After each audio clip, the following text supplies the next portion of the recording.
So now that the skimmers are open, we can go ahead and get the filter running. And we can also put in shock for the pool. I think we'll do the shock first. It really doesn't matter which order you do it in. There are several ways that you can add shock to the pool. I'm going to tell you the right way to do it, and then I'll show you the way I do it. The way they want you to do this is to take your granular shock and put that into some sort of bucket. Fill the bucket with water, stir it to dissolve all of it, and then pour it around the perimeter of the pool as you walk around. Well, number one, a bucket like this gets pretty heavy when it's filled with water. Number two, what you're creating in here is something like everyday laundry bleach, except much, much stronger. So, as you pour this stuff, it can splash back at you. If it does, and you're wearing anything you care about, it's done. It's going to discolor it at the very least. So there's that regard. Plus, you're also handling it directly, because now that you've put it in the water, the chlorine gas will start coming out of the water, and in doing so, you're going to be inhaling some of that, possibly a lot stronger. So, I don't prefer doing it with the bucket method. Plus, another thing that happens with this is that when you get down to the last bit in there, you can never get all of the shock fully dissolved. So then you're going to have granular shock that's going to inevitably go in the pool. And if you have a vinyl-lined pool like I do, you don't want those granules sitting on the liner, because that can bleach them out exactly where it sits, much like anything you're wearing. So you don't want to do that. And if that were to happen, then you have to get your brush and then brush the whole pool, and it ends up being 10 times the amount of work that it needs to be. So here's the method that I use. If you're going to poo-poo this idea, I already told you what to do with your beloved bucket. So now I'm going to show you the easy way on how to do this. The very first thing that you want to do is isolate the pool from everything else. So that means no filter. Make sure your multi-port valve is in the recirculate mode. If you have a heater or a solar of any kind, and you have a way to bypass the water, this valve will actually bypass the water from it. I'm shutting that off so we bypass that. Make sure everything else is operating fine. Turn off any extraneous stuff and just have it on recirculate mode. Never filtration. If you have it on filtration, it will burn through the elements, the grids in your filter, and that would be an expensive repair. So always have that on recirculate mode. Next thing is you want to go to your skimmer. You can go to one skimmer, you can go to both. It really doesn't make a difference. Here's a scoop that I have, and I have the shock, the granular shock in there.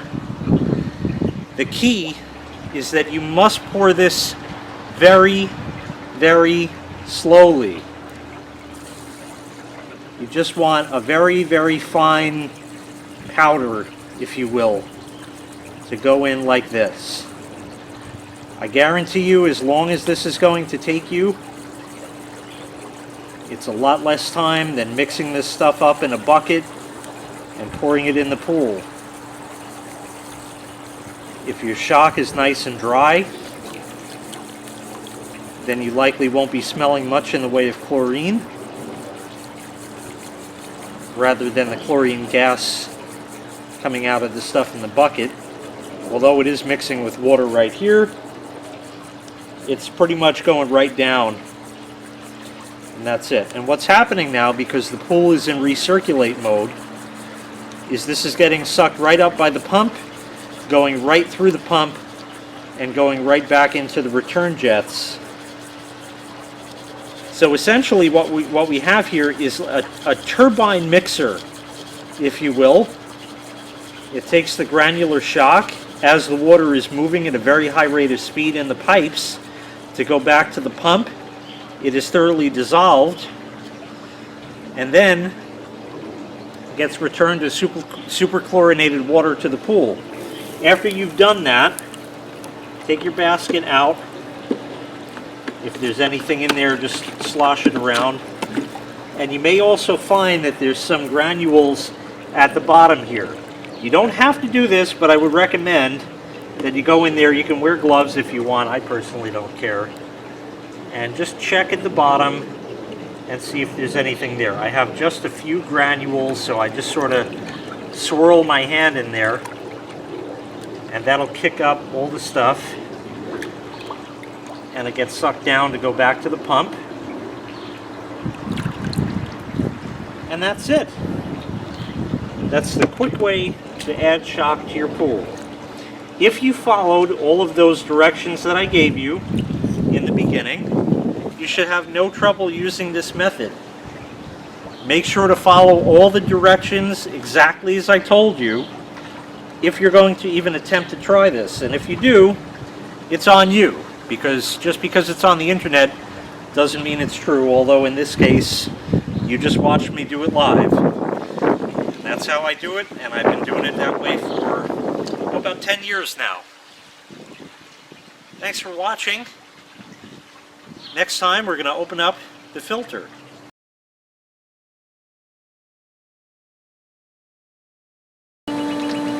Okay, now that we have the skimmers open, he's back.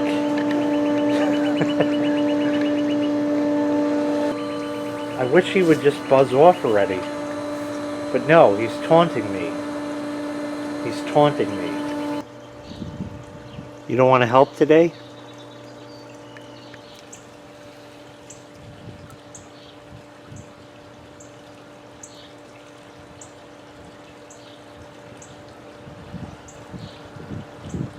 Three, two, one. Okay, the way they want you to do this is to take the granular shock that you have and put that in a bucket. Dilute the shock in water in a bucket, and they then want you to go around, and let's take this entire clip again, this just sucked. Possibly a lot stronger.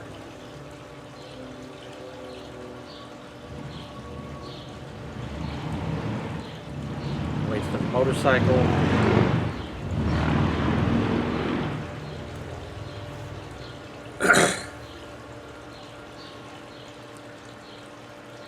Continue here.